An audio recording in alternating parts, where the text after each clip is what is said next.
니항 사건 순난자 비라는 것은 오늘날 일본 본토에 여러 개 세워져 있는 1920년 3월 12일 러시아 아무르강 하류 니항 다른 이름 니콜라예프스크에서 발생한 니항 사건에서 반자이 기습 공격을 감행했다가 패퇴하여 집단 자살하거나 사망한 일본인 약 680여 명의 명단에 적혀 있는 비석이다. 니항 사건은 2차 세계대전 이전 일본의 역사에서 가장 치욕적인 사건 중 하나로 조작되면서 일제에 의해서 대대적으로 선전되었다. 물론 친일 조선인 중에도 맞다고 북치는 자들이 수두룩했다는 것은 역사적 사실이며 당시 시베리아에만 친일 조선인 단체 가담자가 최소 수천여 명 이상이었다. 그렇지만 일제의 러시아 적백내전을 틈탄 시베리아 만주 침략 시기 가라유키상 위안부로 강제 동원되거나 사할린섬 일대의 노예 노동자로 동원된 사람이 친일단체 가입자라 할지라도 친일파로 볼 수 없다.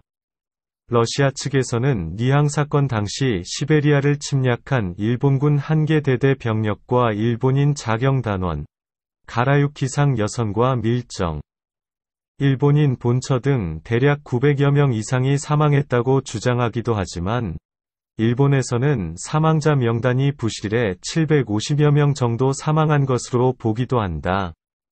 이 비석은 그 무렵 니항 일본인 거류민회 회장으로 일본인들의 사할린주 진출을 이끌었던 시마다 모토타로가 주도에 건립하였으며 시마다 모토타로는 니항 사건 이후 일본의 생환에서 자살을 강요받고 냉대받던 생존자들을 대신해 보상소송과 구제에 나서는 바람에 생환자들 사이에서는 생명의 은인으로 불려지기도 합니다. 시마다 모토타로는 위안소 혹은 성매매업을 전문으로 하던 자로 일제의 1918년 시베리아 침략 당시 조선인 밀정, 배정자를 능가하는 활약을 한 사람이었으며 니항 사건에서 죽지 않고 조선 평안도와 평양으로 이주하여 역시 위안소 혹은 성매매 업소도 운영하였고 조선인 노예노동자와 위안부를 동원하기도 한 사람이다. 독립유공자 박변길, 이지택, 김낙현 등과도 한때 사할린주에서 일본인을 위해 일했으며 니항에서 일제 해군과 참모부의 지원으로 최대 규모의 무역회사를 운영하였다. 일봉주의자들의 기망. 그러나 오늘날 일본에 몰지각한 사람은 1920년 니항 사건이 일본 시베리아 침략군과 일본인 거류민 자경단원, 가라유키상 밀정, 러시아 백파 잔존 병력의 반자이 기습 공격으로 발생하였고 파르티잔 부대와 혁명 세력의 반격에 3일 만에 패퇴하자 일본인 부녀자들까지 관계어린 집단 자살을 해놓고서는 혁명 세력이 인류 역사에 없었던 폼페이 대학살극을 저질렀다고 조작하기도 합니다. 당시 일본은 조선 경성에도 초혼제장을 만들어 놓고 전국적으로 친일 조선인들을 동원해 대대적으로 니항 사건을 선전하였고 오늘날에도 일제의 선전이 맞다고 북치고 짝입고 복사 붙여넣기 하는 사람들이 많습니다. 지금이라도 철저한 진상조사를 해서 한국 독립군이 단 한 명의 무고한 민간인을 학살했다면 사죄와 보상을 해야겠습니다. 그러나 오늘날 러시아 니항 거주 주민 중 조상이나 이웃 주민의 조상 중에 한국 독립군이나 파르티잔에 의해 죽었다는 사람은 전혀 없습니다.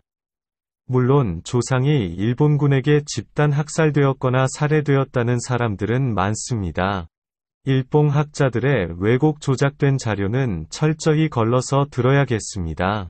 일본과 친일파의 주장을 살펴보면 니항 사건에 대한 일본 측 주장 아이 어른 할 것 없이 몰살을 당했어요.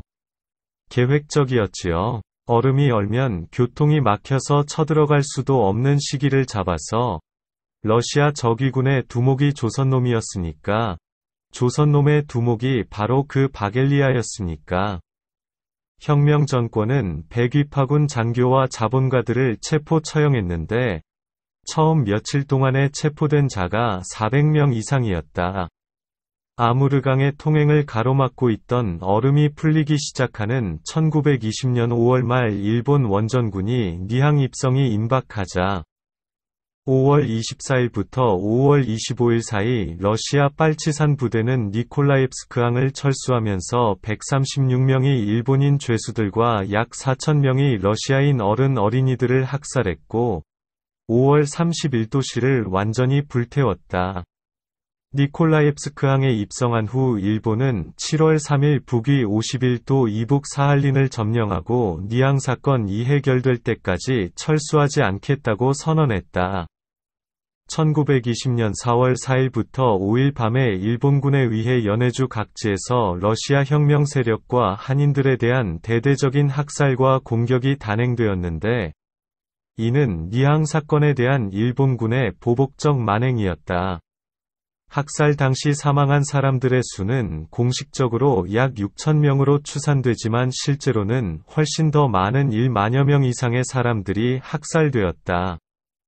영하 30도라는 혹한의 기온에 한 조각의 천조차 주지 않고 빨가벗겨 철사로 손을 뒤로에 묶어 엉망으로 찔러 죽이고 도려내고 참살했다.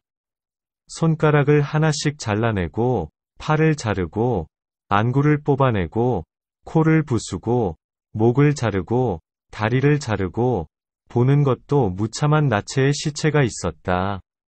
남녀를 달리게 하고 갑자기 무릎 아래를 도끼로 자르고 빨가 벗기고 단말마의 고통에도 사로잡은 인간을 불에 던진다 가랑이를 찢어 죽이겠다며 두 마리의 말에 한 발씩 묶고 힘차게 달리게 함으로써 몸을 두동강냈다. 몇 명이 누르고 산채로 머리 껍데기와 다리 피부를 벗긴다. 양눈가를 도려내 나무가지에 꽂는다.